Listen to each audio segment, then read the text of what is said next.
Africa podcast. Thanks so much for being here. Another weekend, another big game for the Arsenal. We play Aston Villa away at Villa Park this weekend. Another name to add on the revenge list.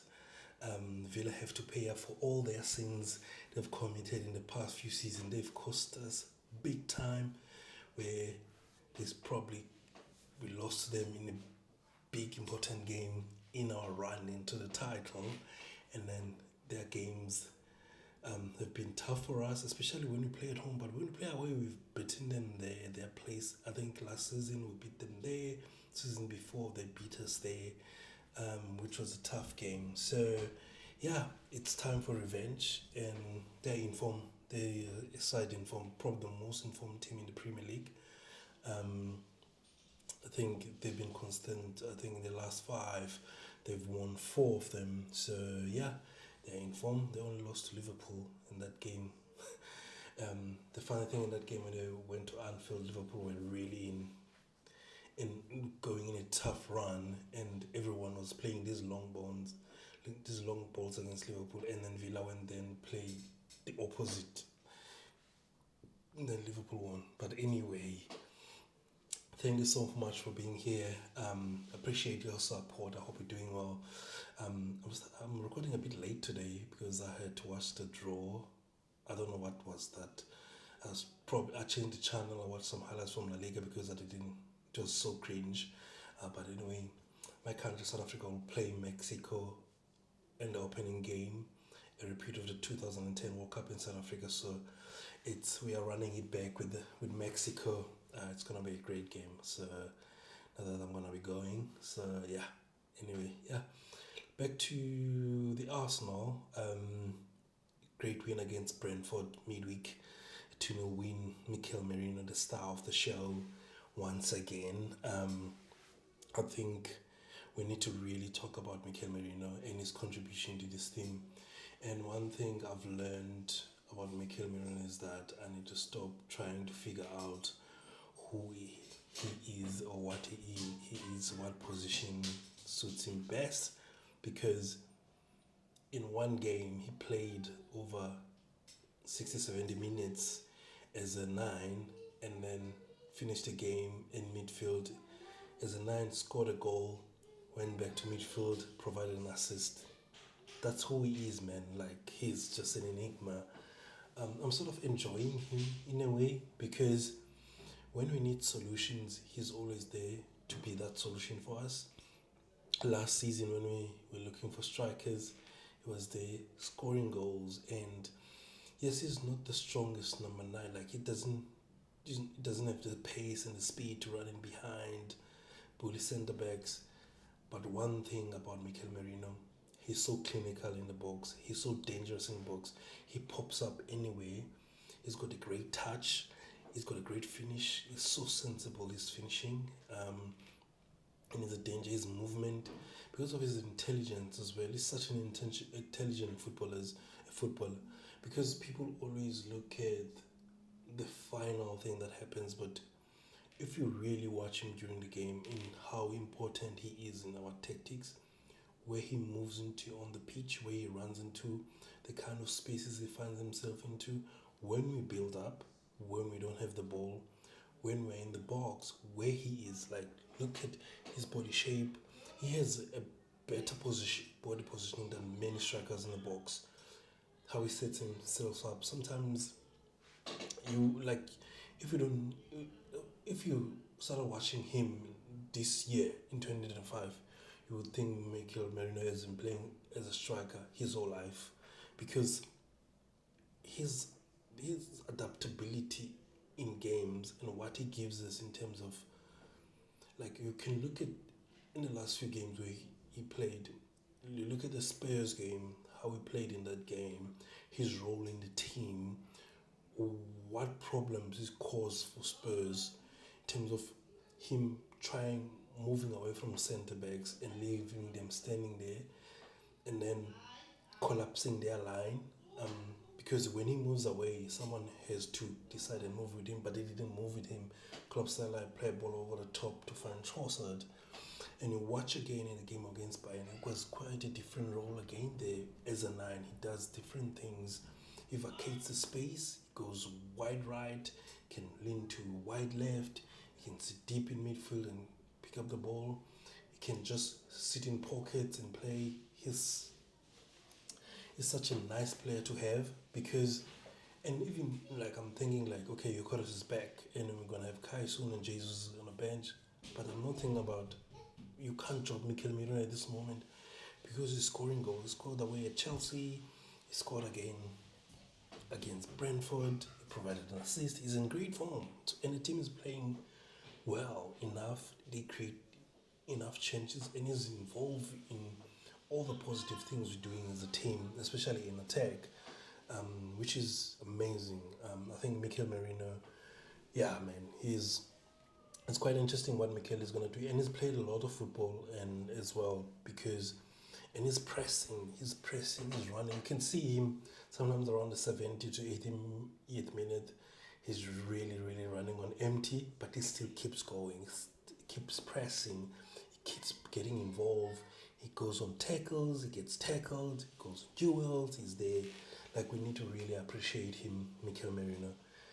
Top player. I think in that Brentford game, after we scored the first goal, yeah, we sort of created chances, but we didn't take our chances.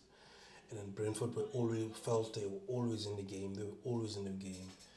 Until we scored the second goal. But the good thing that came out for me in that game was that we were able to play Ben White, and he played 90 minutes. Martin Odegaard, 90 minutes. Who was the third player that came in? Who's the other player that came in? Noni Madueke as well played. Martinelli played. So we got those players' minutes, which was important. Unfortunately, for Christian Mosquera, we lost him to another centre back, 3 centre backs injured, and our most important centre backs as well because they've been playing a lot of football this season. Was impressed with Pierre Nkapé's ability on the ball and off the ball, his duels as well, his passing out of the back, very good. Another top game for Calafiori, both defense and in attack. Ben White was amazing. I think I was impressed. Of course, he still needs to work on his final ball in terms of his shooting. But his cross for the first goal was amazing. His combination with Noni Madueke was amazing defensively. He looked sharp, which is good, especially in this period. So we talked about him in the last podcast, being able to help maintain Timber's fitness and intensity in games, because I feel like Timber is going to play all the big games, and then having Ben White ready, especially now we're short of centre backs and Timber can help at centre back, even White can help at centre back, so it's good. Hopefully William Saliba comes back this weekend. Also Declan Rice had a great game, but he came off with injury, sort of an injury, an ankle, but he apparently said he was okay. Hopefully he's available because he's played a lot of football as well, him and Zubimendi as well, yeah. And then our bench was very strong in that game because we were able to bring on Saka, Timber, Miles Kelly, Gyökeres as well, Eze from the bench as well. So yeah, quite interesting. So going into Villa, who've been, as mentioned, they've been the most informed team in the Premier League recently. They are third, and last week we're going to play another team that was third in Chelsea. This week we play another team that's third in Villa. They're quite a strong side. I know they are very strong at Villa Park, good form. They won 4 of their last 5, beat Bournemouth at home, Leeds away, Wolves at home, and on Wednesday they beat Brighton away and scored 4 goals and conceded 3. They conceded quite a few goals, but they score a lot of goals as well. So they play very strong. We know Unai is going to come up with a plan in terms of how we can beat Arsenal, but we also need to come up with a plan on how we can beat them. So hopefully it's a really good game. Some of their top players like Watkins scoring again, Rodgers, again, apparently Martinez had an injury as well. But yeah, we'll see what they bring. They have that Highland they play, especially at home. Need to figure out something. That's why I think Mikel will have to think about the starting lineup on how he counters that high line. But sometimes high line, you think you will need to have quick players to to break the high line, but sometimes you need to be patient in order to push them back and to see if they're comfortable defending deeper because they're used to defending in the high line. I think that's how we played last season. So in terms of being patient and build up, pushing them back, pushing them back, but they would have learned from that as well. So yeah, man, it was a great game there last season. Trossard came off the bench and scored. At the time, wasn't playing much. There was Grumpy Leo. Hopefully, he's back this weekend because we need him. He was in great form before he got injured. Yeah, man. For Arsenal, I think selection headache for Mikel, especially in attack. We've got a lot of players now, but we've got people who have played a lot of minutes as well. I think the main one will be the Merino at 9 or Yokeres at 9. So will he change that? And then the left wing is another issue. We'll go with Martinelli started last time. We'll go Madueke, or if Trossard comes back, we'll get there, or Eze playing there because when he came on and played the left wing against Brentford, so that's an interesting one. And then what do we do with the centre backs? We are really short of centre backs now. Still have centre backs, but we are really short in terms of the preferred ones playing centre backs. So Saliba, if Saliba is available, it comes back straight in. So yeah. The one key tactical thing, I feel like something we've lost in the past few games is our ability to control games. I feel like there's spells where teams get easy through to us and push us back, and we have to defend a lot. But funny enough, they don't create a lot of chances, which is good. But I feel like our games are quite open now. We still need to slow it down, be in control, and then push them back in control position. I think one thing about this game, it's the acceptance that we will suffer in spells because they're a good side, Villa, especially when they play at home. It's the ability to it's more about how we deal when we are under pressure. Are we able to ride off that spell and then gain control of the game again? I think with the players we have, the experience we have, we can be able to do that. But also, when we create chances, take them chances, because when you have chances, you convert to control the game. Because if we score first and put pressure on them, it's gonna be difficult for them to get back to the game because we're a difficult team to play against. Yeah, man. I'm not gonna keep this podcast long. Think about my team for tomorrow.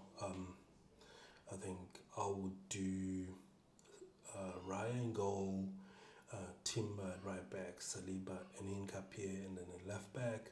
I'll have Calafiori, who's been in great form, and then midfielders will be Mane and Rice. And then again, I'll have Odegaard, and then I think I'll go for Eze left wing, Saka, and then Mikel Merino. That will be my team. I think the team was good enough to win there. And then we have a strong bench, man. Having Yokeres there, Martinelli, Madueke, Christian Horgard, Ethan Oneri, who else is there? And then my short defenders, Ben White will be there, Mars Lewis Kelly should be there available, and Kepa. Yeah, I think we can go there and win that game, like we've done last season. But I think we can hopefully extend our lead at the top to 8 points. It's 5 points at the moment, but I think we can do that. Then we close there, win for Arsenal tomorrow, and then we look to Bruges away, and hopefully we rest some players and get some players back from injuries. Thank you so much for watching, and enjoy the weekend and enjoy the game. Come on, you Gunners.